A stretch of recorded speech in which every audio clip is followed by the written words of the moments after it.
Once upon a time, in the kingdom of one of the greatest kings, there lived a skilled hunter. He was the best hunter in the court, a man from whom no animal escaped his arrows. His valuable hunts provided the palace with meat, skins, and precious ornaments.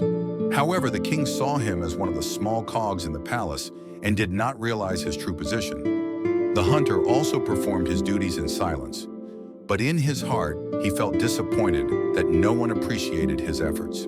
One day when the hunter was hunting in the dark forest, a golden ghost appeared to him, and it said, "O hunter, you who have such skills, why do you work for a king who does not appreciate you? If you want to see your true position, give up serving the king and go away."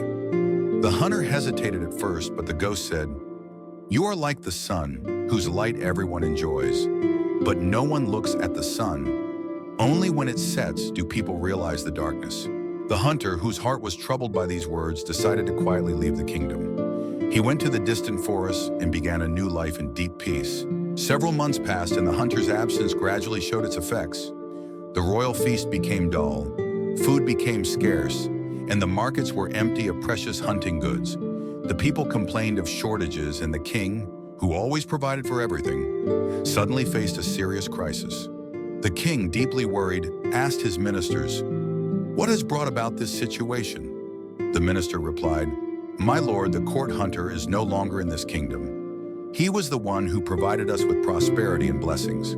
The king, now realizing his mistake, sent a group to find the hunter. After a long search, they found him in a simple hut in the middle of the forest. The soldiers delivered the king's message. "The king apologizes to you and asks you to return. The kingdom cannot survive without you." The hunter returned to the palace. The king, ashamed, said, "For years you were in the shadows, and I never realized your value. Today I know that your existence is vital to this kingdom." From that day on, the hunter was no longer known only as the court hunter, but also as one of the king's advisors. The king never forgot his value again.